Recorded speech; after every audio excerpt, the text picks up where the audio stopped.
O meu último vídeo falando sobre a OAB foi há 6 meses atrás e agora eu tenho uma atualização para vocês.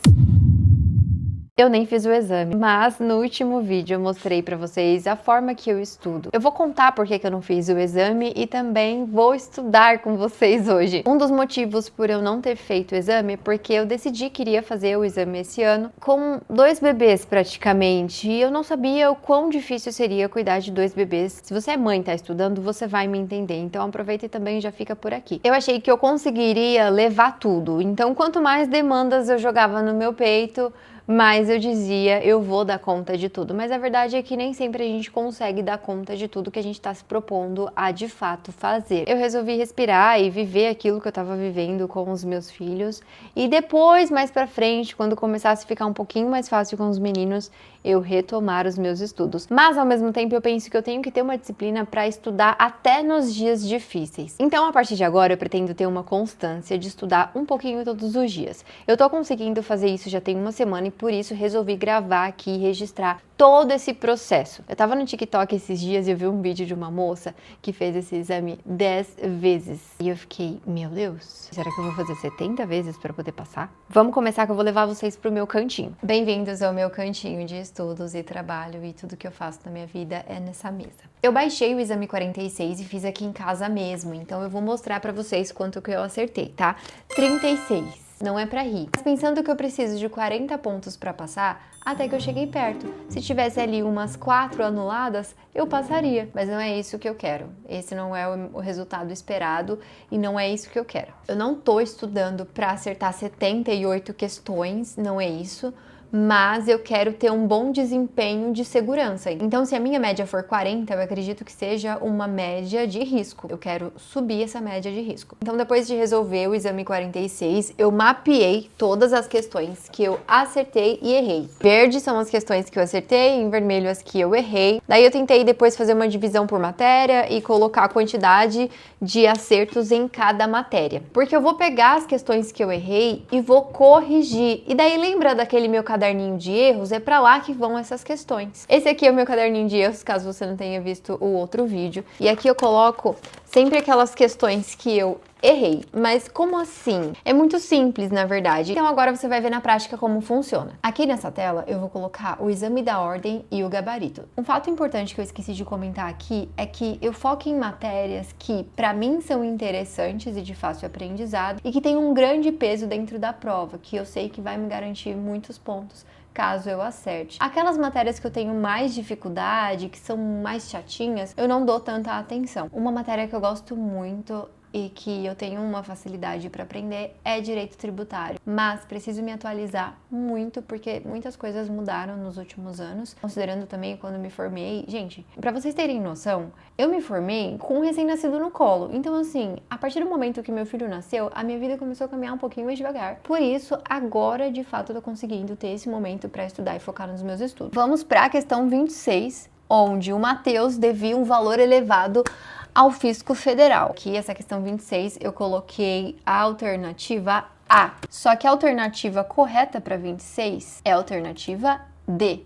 Vamos entender por que eu errei? Eu quero entender por que eu errei. Eu não aceito eu ter errado essa questão. Não faço a mínima ideia da resposta disso. O que eu faço quando eu não faço a mínima ideia do que isso aqui significa? Eu copio a questão. Tô te ensinando agora a usar a inteligência artificial direito. Não usa de maneira burra, não. Usa para você aprender alguma coisa. Me explique por que a questão D é a correta. Por que você tem que direcionar qual é a questão correta? Porque eu já testei e já joguei questões dentro do chat e ele me mandou a resposta errada. Então eu direciono para ele qual é a resposta certa e peço para ele me explicar o porquê que essa resposta é a certa. Então eu devia um valor elevado ao fisco federal em dívidas de certo tributo. Essa questão eu coloquei uma alternativa que falava sobre prazo. E geralmente quando a alternativa fala sobre prazo, pode ser que esteja certa, mas pode ser que não. Então foi um chute assim que eu pensei, se der certo, bom. Se não deu, aí a gente vai descobrir por quê. A alternativa D tá falando sobre a lei de execuções fiscais. Então, se eu soubesse, né, se eu tivesse estudado a lei de execuções fiscais, não teria errado isso aqui, mas vamos aprender agora então. Tá vendo? Eu sabia, o chat falou. O segredo é saber como contar o prazo da lei de execução fiscal. Eu fui na questão que falava sobre o prazo, não a questão que indicava o prazo. Eu arrisquei, mas não arrisquei tanto, né? Só quem se arrisca vive o extraordinário, né? Não, Felipe Rett. O juiz suspenderá o curso da execução enquanto não for localizado o devedor ou encontrado os bens sobre os quais possa recair a penhora, e nesses casos não ocorrerá o prazo de prescrição. O que tá falando aqui? Acho que se a FGV fosse mulher, ela seria uma loira, vocês não acham? De salto 15 vermelho, vestido tubinho e com um coque, com gel e uma prancheta e uma caneta, assim, ó, batendo na prancheta.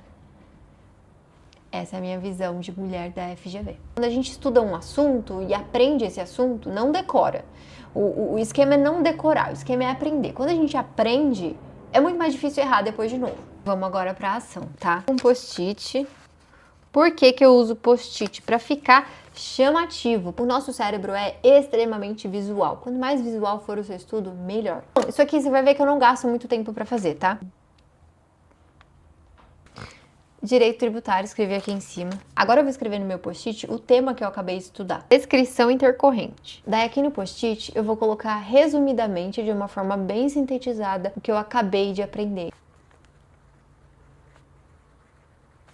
Daí depois que eu faço isso, enquanto eu tô fazendo, geralmente me surgem algumas dúvidas, como por exemplo, acabou de me surgir. Nesse 1 ano de suspensão, se eventualmente aparecer um bem, ou se de fato o cara aparecer, esse 1 ano de suspensão é interrompido? Aí eu jogo aqui no chat e ele me ajuda a entender essa minha questão. Segundo o chat, sim, se aparecer um bem que pode ser penhorado, ou se o cara devedor aparecer, essa suspensão é interrompida e o safado vai ter que pagar as dívidas dele sim, tá? Foi uma dúvida minha, da minha cabecinha, e eu vou escrever no meu caderninho de erros, porque essa dúvida já foi esclarecida, eu quero memorizar.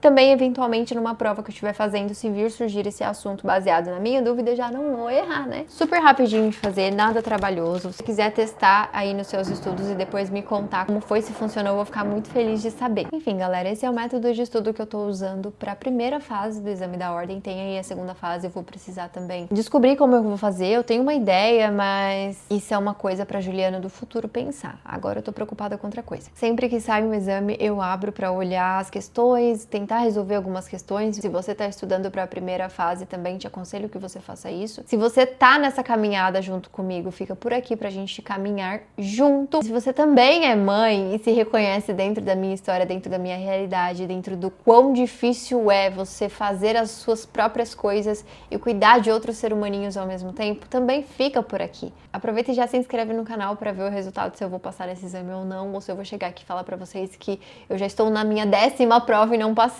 Mas com fé, tudo vai dar certo.